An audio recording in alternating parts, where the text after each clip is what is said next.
Bonjour à toutes, j'ai le plaisir et le privilège de me joindre à cette conversation dans le cadre du projet Hawa qui traite de la sororité et des alliances des défenseuses des droits des femmes, un sujet qui me passionne tout particulièrement.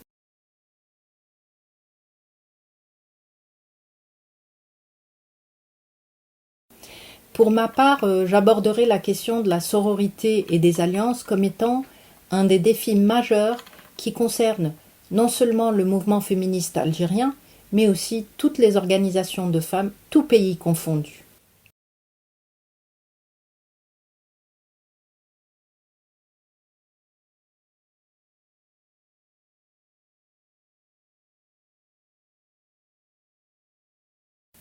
Nous vivons en effet une période trouble où se mélangent le meilleur et le pire pour les femmes. Il y a à la fois des révolutions qui ont eu lieu, des mouvements de dénonciation des violences sexuelles de type MeToo et leur déclinaison dans les différents pays, une plus grande visibilité médiatique des femmes, une plus grande production intellectuelle, artistique aussi. Certaines avancées au niveau juridique, certains droits ont été acquis en France, en Algérie, au Maghreb et ailleurs dans le monde arabe, avec cependant une plus grande visibilité et une augmentation aussi des violences faites aux femmes, un conservatisme de plus en plus puissant, prégnant, et évidemment du contrôle religieux et la montée de l'extrême droite dans certains pays. Ce sont les femmes qui en sont les premières victimes, bien entendu.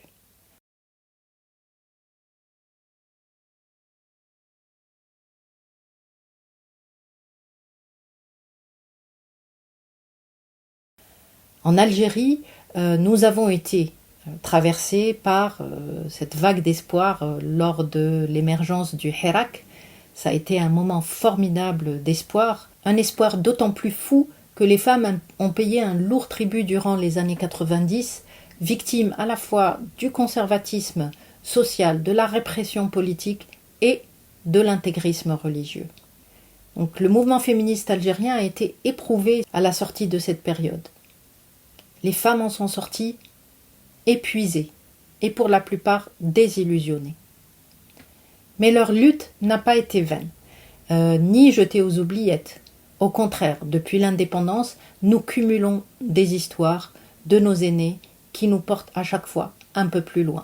Nous en avons pour preuve aujourd'hui l'émergence de nouvelles figures féministes qui sont venues grossir les rangs du mouvement.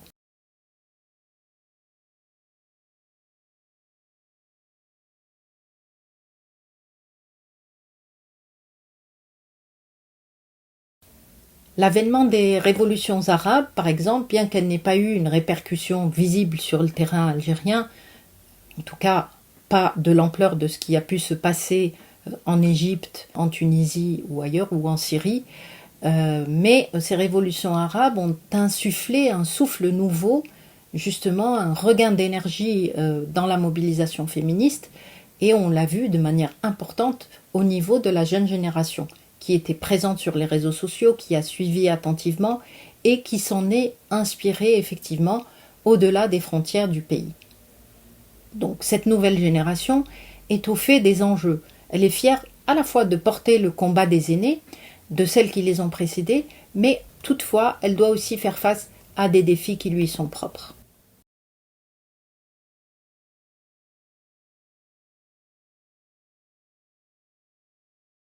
Je ne vais pas aborder ici la question concernant les thèmes de lutte. Je suis persuadée que toutes et chacune connaît par cœur les thèmes sur lesquels nous militons, qu'il s'agisse de l'aberration du code de la famille, des discriminations, du harcèlement dans la rue, sexuel, harcèlement au travail, les violences, jusqu'à arriver au féminicide dont la liste et l'horreur s'allongent tous les jours. Ce que je voudrais aborder ici en particulier est davantage en rapport avec les défis qui se posent en termes d'organisation du mouvement et de sa structuration. Nous savons toutes que le mouvement est mis à rude épreuve, qu'il est soumis à des tensions et des clivages qui risquent de le fragiliser.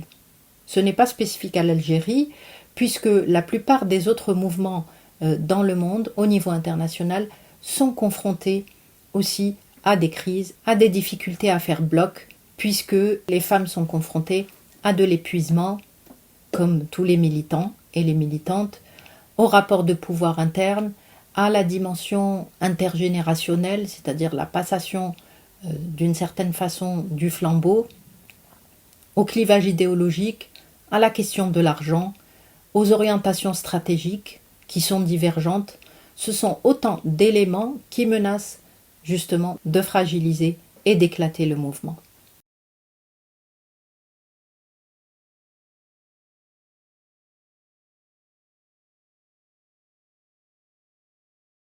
Aujourd'hui, les quelques questions à se poser seraient les suivantes. Compte tenu de notre fatigue, de l'immensité du combat que nous livrons et qui aussi nous attend à l'avenir, comment nous réparer? Comment nous préserver? Comment nous fédérer malgré nos divergences et trouver les ressources nécessaires pour être plus fortes ensemble? Comment, en étant plus fortes ensemble, imposer notre rêve d'égalité? Comment infléchir les logiques patriarcales, liberticides et rétrogrades ensemble? Et puis, comment mettre fin à cette terreur qui s'abat sur nous, qu'elle soit politique, qu'elle soit religieuse, qu'elle soit culturelle, et qui brise nos ailes et nous condamne à demeurer des citoyennes de seconde zone? En clair, comment trouver un espace d'entente, construire notre sororité de manière concrète, créer et consolider nos alliances pour avancer ensemble vers un projet de société égalitaire et respectueux de nos droits? Donc, mon intervention portera sur deux parties qui se veulent être aussi concrètes que possible pour ne pas se lancer dans des grands discours. La première partie adressera la question du que faire. Elle sera suivie de la question comment le faire.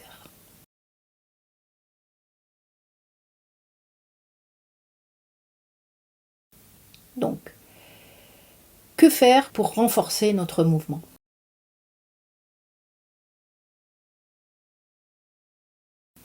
Tout d'abord, et pour toutes les militantes et défenseuses des droits des femmes, il me semble-t-il importe en priorité de veiller à se préserver.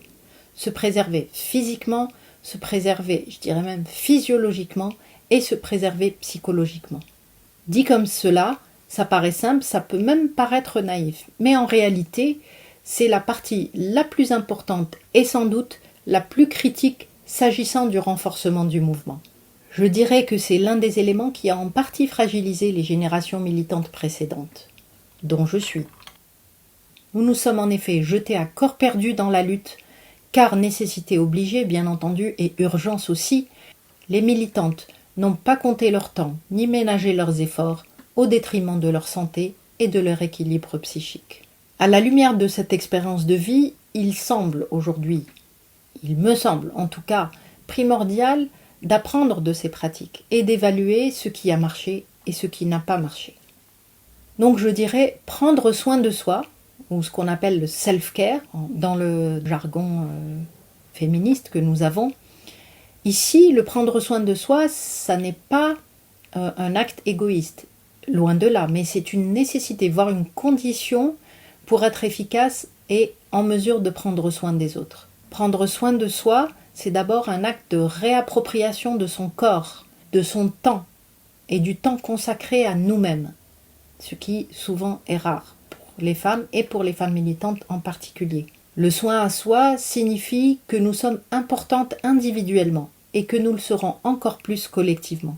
Le soin à soi nécessite d'acquérir une certaine connaissance de nos corps, comment ils fonctionnent, pourquoi ils dysfonctionnent, quels sont ses besoins au corps et surtout comment faire en sorte pour que nous soyons en bonne santé.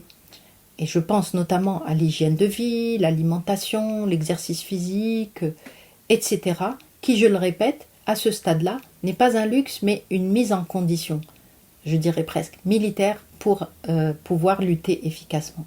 Prendre soin de soi, c'est aussi veiller à sa santé mentale. Les sources de stress sont nombreuses et les violences psychologiques aussi. Dans les deux cas, il s'agit donc de se protéger des dangers physiques, bien que parfois ce soit difficile, mais aussi des violences psychologiques qui sont d'une grande toxicité et qui émanent à la fois des cercles familiaux, des conjoints, des frères, des pères, etc., mais aussi des collègues au travail, de la rue et parfois même dans le milieu militant entre femmes. C'est cet acte de bienveillance vis-à-vis de nous-mêmes qui nous fournira une force mentale suffisante et le désir de nous investir pleinement avec les autres. Donc le premier point, c'est prendre soin de soi et se préserver.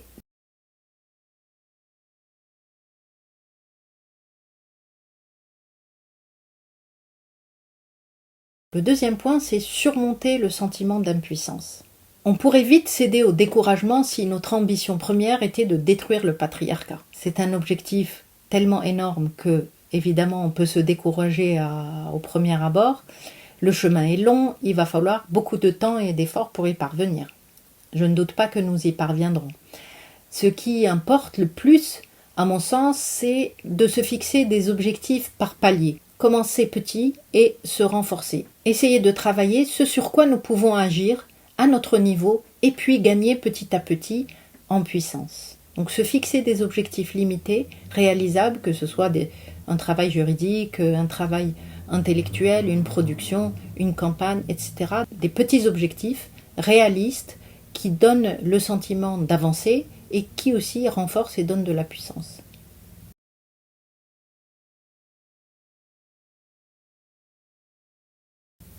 Le troisième point, c'est surmonter le sentiment de solitude. Dans la construction ou le processus de construction du mouvement des femmes, où les occasions de se sentir seules sont nombreuses, on peut garder à l'esprit que plus nous resserrons nos rangs et plus nous serons fortes. Quelles que soient nos divergences, nous gagnerons toujours à nous recentrer sur l'essentiel de ce qui nous rassemble plutôt que de céder à ce qui nous divise.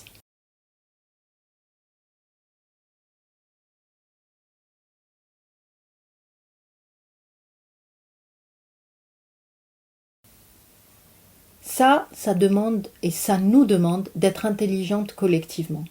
Ça veut dire quoi être intelligente collectivement? Ça veut dire que, individuellement, puis collectivement, nous devons chacune travailler sur nos propres représentations. Nous devrions nous atteler à déconstruire les mécanismes de domination patriarcale dans lesquels nous sommes nous-mêmes enfermés et que nous pourrions, malgré nous, reproduire. Donc être intelligente collectivement, c'est réfléchir aux enjeux de pouvoir, par exemple, qui peuvent nous traverser et ne pas tomber dans ce piège-là. C'est identifier et déjouer les mécanismes de rivalité féminine à laquelle nous sommes souvent socialisés, évidemment, dans la culture patriarcale et qui joue en faveur de notre oppresseur. On gagne à diviser, puisqu'on règne mieux une fois que l'adversaire est divisé. Être intelligente ensemble, c'est garder le cap coûte que coûte et ne pas se laisser paralyser par des problématiques parasites induites par le contexte. Par exemple, on peut toujours discuter, échanger nos points de vue, ne pas être d'accord, mais ne pas être clivé par des appartenances idéologiques ou des conflits de tribus ou d'orientation politique.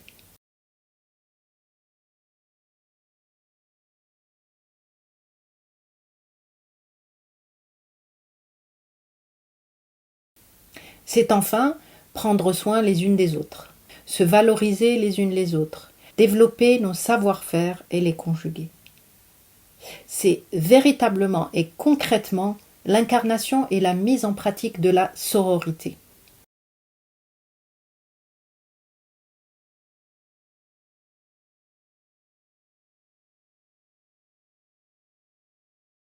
Dans un quatrième temps, je dirais trouver notre puissance avec cette intelligence collective, mais aussi en travaillant notre autodéfense physique, mais aussi psychologique.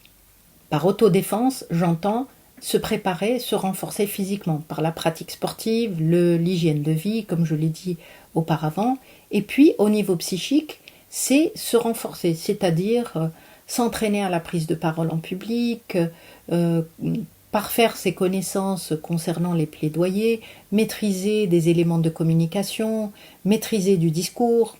C'est tous ces éléments qui font que nous pouvons acquérir une certaine confiance en nous-mêmes, une certaine estime de nous-mêmes, et qui nous donnera cette aisance en public pour pouvoir défendre notre cause. Trouver notre puissance, c'est se réapproprier notre histoire de femme et développer notre imaginaire collectif. À partir de nos visions, à partir de nos récits, à partir de nos douleurs, mais aussi de nos aspirations. Il est par exemple important de lire des écrits de femmes, des productions culturelles, des films, des œuvres d'art de femmes, les diffuser, les valoriser, valoriser l'engagement et l'expérience de nos aînés, travailler sur la transmission et la diffusion de ce savoir et de ces expériences. C'est en fait construire une culture collective de femmes qui est nourrie par nos parcours. C'est notre référent, c'est notre référence.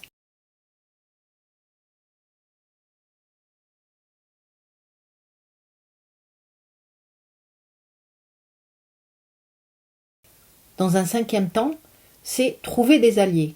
La question des alliances est très très importante pour parer au sentiment de solitude et à l'impuissance, puisque plus nous sommes entourés, plus nous sommes soutenus, plus nous sommes fortes. Quand je pense aux alliés, je pense à des hommes qui soutiennent la cause pro-féministe, à des hommes et des femmes influentes dans les milieux politiques, dans les milieux scientifiques, dans les milieux de l'entreprise, dans les milieux militants. Sur d'autres sujets, on peut faire des alliances et construire des forces à des moments particuliers où nous avons besoin de peser de tout notre poids sur des décisions politiques ou sur des actions.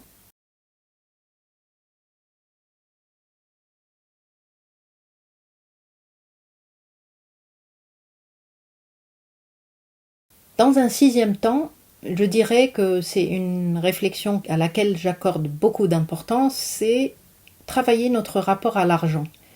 Qu'est-ce que cela signifie? Comment penser en tant que femme et en tant que militante notre rapport à l'argent quand nous avons été socialisés, quand nous avons été justement éduqués au don de soi, éduqués à travailler, à nous investir pour les autres gratuitement? Comment penser ce sentiment justement de culpabilité à recevoir de l'argent quand on fournit de la pensée, quand on fournit un savoir? Comment résoudre ce dilemme, je dirais, de militante qui fait que pour que notre action ait du sens, il faut qu'elle soit gratuite. En réalité, le rapport à l'argent dit quelque chose de la valeur que nous nous accordons à nous-mêmes. Ça dit quelque chose du fait que on peut tout à fait donner beaucoup de soi sans oublier que par moment notre savoir, notre expertise, ça vaut aussi de l'argent et c'est une façon de se dévaloriser que de mettre la question de l'argent de côté. C'est valable aussi pour les financements. Refuser systématiquement des possibilités d'être soutenu, bien entendu, quand les critères éthiques sont respectés, et insister ou considérer que le militantisme doit être gratuit, c'est aussi une façon de se dévaloriser alors que la question de l'argent est le nerf de la guerre et nous le savons toutes.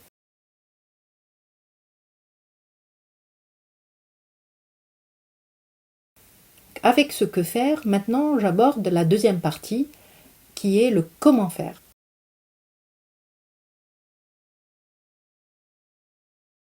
Dans un premier temps, je dirais que le point numéro 1, c'est développer ses compétences, développer son savoir-faire, développer, maîtriser les instruments et les outils des dominants. Je parle de la technologie, je parle d'un savoir-faire, je parle de modes de communication, des canaux utilisés pour communiquer, bref, tout ce savoir-faire qui est utilisé dans la sphère publique et dont nous avons un peu du mal à nous saisir, en tout cas pour les anciennes, mais dont on devrait ou on aurait intérêt à se saisir de manière pleine et entière et de manière compétente et professionnelle pour pouvoir prendre notre place dans la sphère publique.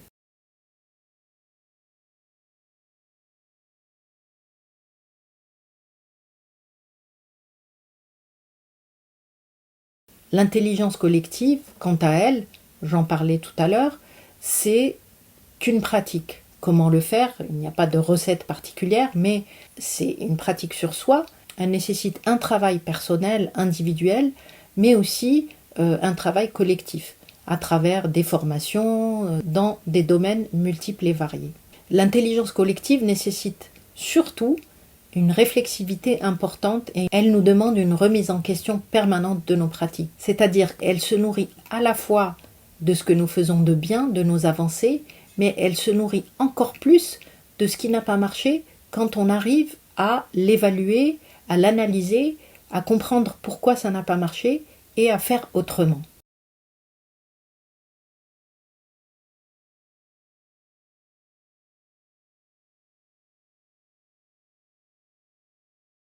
Dans un troisième temps, sur le comment faire, à la fois pour sortir de l'isolement, du sentiment de solitude, pour créer des alliances, c'est aussi la création des réseaux de solidarité, à la fois en interne, c'est-à-dire dans le pays, renforcer notre culture de savoir commun, comme j'en parlais, de savoir de femmes, mais aussi de savoir commun à l'intérieur du mouvement, en établissant des bases de données, par exemple, solidaires, de toutes les personnes qui peuvent apporter à un moment ou à un autre un coup de main à la lutte, et aussi individuellement à des femmes militantes en difficulté.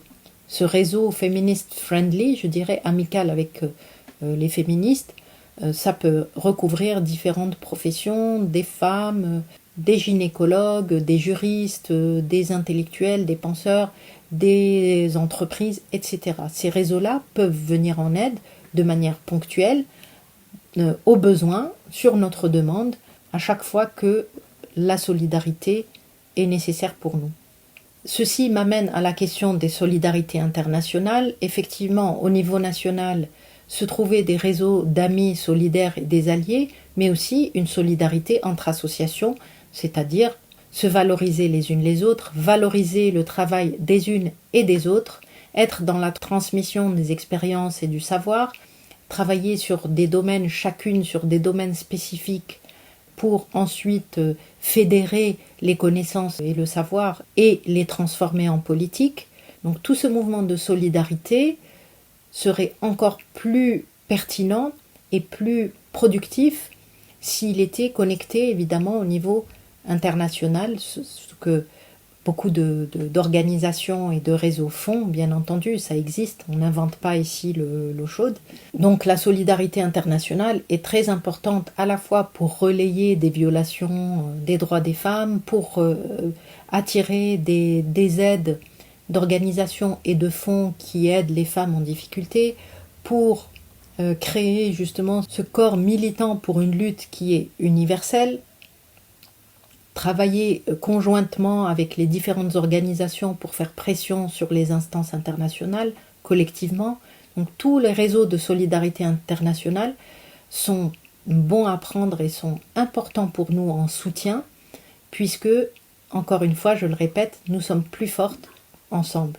Cette solidarité internationale faite de connexions, de rapports et d'amitié fait qu'on peut aussi être amené, et c'est beaucoup ce qui s'est passé pendant les révolutions, pendant le Hirak, ça crée des influences réciproques dans le militantisme.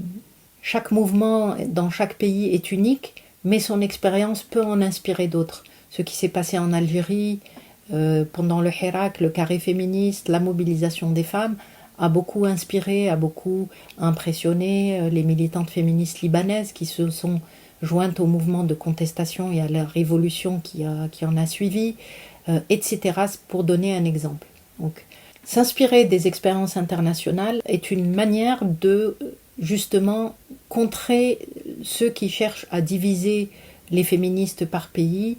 S'inspirer des expériences internationales est le meilleur moyen de renforcer la lutte des femmes à la fois en interne, mais aussi au niveau international, parce que c'est une lutte qui est universelle, la lutte pour l'égalité et la défense des droits des femmes.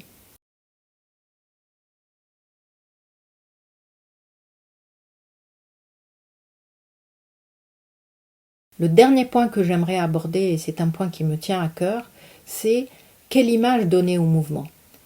C'est donner une image positive de notre lutte. Pourquoi ? Parce que les images sont importantes. Elles sont une preuve de notre force. C'est un peu, je pense beaucoup à cette expérience des femmes, des écoféministes qui militent et qui, après chaque action militante, célèbrent sur le lieu où elles ont mené leur action. Elles célèbrent par des danses, elles célèbrent par des rituels, ou en tout cas, elles montrent que là où on leur oppose la force, elles opposent de la joie et de la célébration. Cette façon d'opposer un militantisme ou une image positive est, à mon sens, déstabilisante pour l'oppresseur, mais aussi un signal de quelque chose d'alternatif ou quelque chose de fort. Et dans ce sens-là, je pense qu'il faut bien réfléchir aux images que l'on véhicule à la fois dans nos réseaux sociaux, dans nos campagnes, dans notre façon de communiquer nos messages pour sensibiliser aux droits des femmes, parce que les images de violence que l'on diffuse quand on croit effectivement des violences terribles que subissent les femmes, quand on croit sensibiliser un public, d'une certaine façon, et c'est mon point de vue personnel, ça n'engage que moi et on peut en débattre, montrer des images de femmes défigurées, des scènes de violence, c'est d'une certaine façon donner à voir à l'oppresseur l'expression de sa propre puissance. Donc vraiment, la question de montrer une image positive est une forme de puissance qui peut être plus déstabilisante que de montrer des images d'horreur. Voilà, c'était ma contribution à cette conversation. J'espère que les points abordés ont pu enrichir et apporter un certain regard sur la question des alliances et de la sororité entre les femmes.